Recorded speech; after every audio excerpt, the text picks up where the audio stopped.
Hey guys, this is Rashid.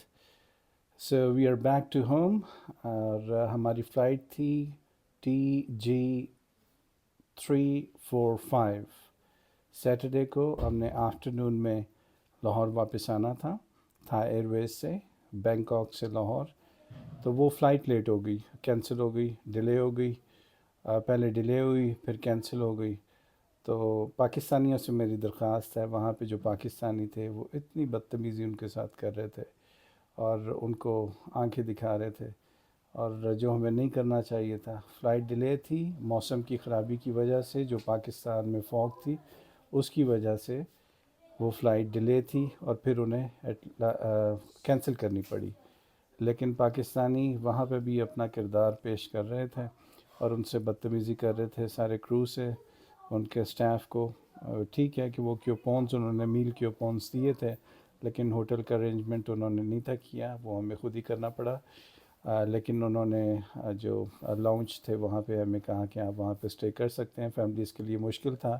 Next day پھر انہوں نے کہا کہ آپ کی فلائٹ ہے، اور پھر نیکسٹ ڈے جب انہوں نے ہمیں جہاز کے لیے بورڈنگ پاسز دیے اور ہم جہاز میں گئے، جہاز ٹیک آف کرنے والا تھا تو جہاز کے ٹائر میں اور بریکس میں خرابی پیدا ہو گئی، وہاں سے دھواں نکلا کالے رنگ کا. اور نوٹس کیا کیپٹن نے، لیکن اس نے جہاز کو اڑایا نہیں، کیونکہ 500 کے قریب لوگ تھے جن کی زندگیاں اس کے ہاتھ میں تھیں.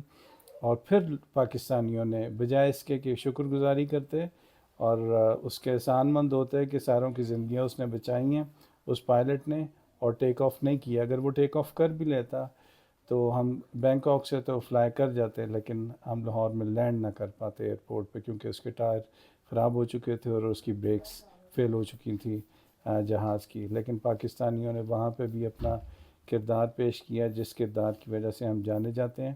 اور پھر ہم کہتے ہیں دنیا میں ہمارے ساتھ اس طرح سے سلوک ہوتا ہے. باقی سارے زیادہ تر لوگ شور مچا رہے تھے، لیکن کچھ لوگ including me and my family ہم آرام سے بیٹھے ہوئے تھے. یہ نہیں میں کہہ رہا کہ ہم بہت اچھے ہیں، لیکن جب کوئی پرابلم ایسے آ جائے تو کیپٹن کی ذمہ داری ہے کہ وہ سارے پیسنجرز کے لیے سیفٹی کا بندوبست کرے. اور اس نے کہا کہ نہیں میں جہاز کو اڑاؤں گا نہیں، کیونکہ میں ساروں کی لائف رسک میں نہیں ڈال سکتا. اور پھر فلائٹ ڈیلے ہوئی، انہوں نے ٹیکنیشینس کو بلایا کہ چیک کروائیں، اور اگر کوئی سولوشن نکلتا ہے، اگر وہ ٹھیک کر سکتے ہیں جہاز کی بریکس کو تو وہ ٹھیک کروا لیں. لیکن جہاز کی بریکس وہ ٹھیک نہیں کر پائے، پھر ہمیں اور انتظار کرنا پڑا. اور آخر کار ہمیں رات کو ہماری فلائٹ پھر وہاں سے بینکاک سے ہم نے فلائی کیا، اور انہوں نے ایک دوسرا جہاز ہمارے لیے ارینج کیا. اور پھر لاہور میں موسم ویسے ہی تھا، فوگ تھی. بڑا مشکل لینڈنگ تھی یہاں پہ لاہور میں، کیونکہ فوگ کی وجہ سے کچھ نظر نہیں تھا آ رہا ایئرپورٹ پہ. لیکن ہمارے لوگوں کو جو ہماری پاکستانی مینٹیلٹی ہے، کم از کم یہ سوچنا چاہیے کہ اپنے ملک کا اس طرح سے ریپرزینٹ کریں کہ باہر ہمیں شرمندگی نہ اٹھانی پڑے. ہم بہت شرمندہ ہو رہے تھے جب پاکستانی ہمارے بھائی سوشل میڈیا پہ بھی یہ پوسٹ ڈال رہے تھے اور ان کے ساتھ بدتمیزی کر رہے تھے، آنکھیں دکھا رہے تھے، اونچا بول رہے تھے، بجائے اس بات کو سمجھنے کے کہ بہت سی زندگیاں کا یہ سوال تھا کہ جہاز ٹیک آف نہ کرتا.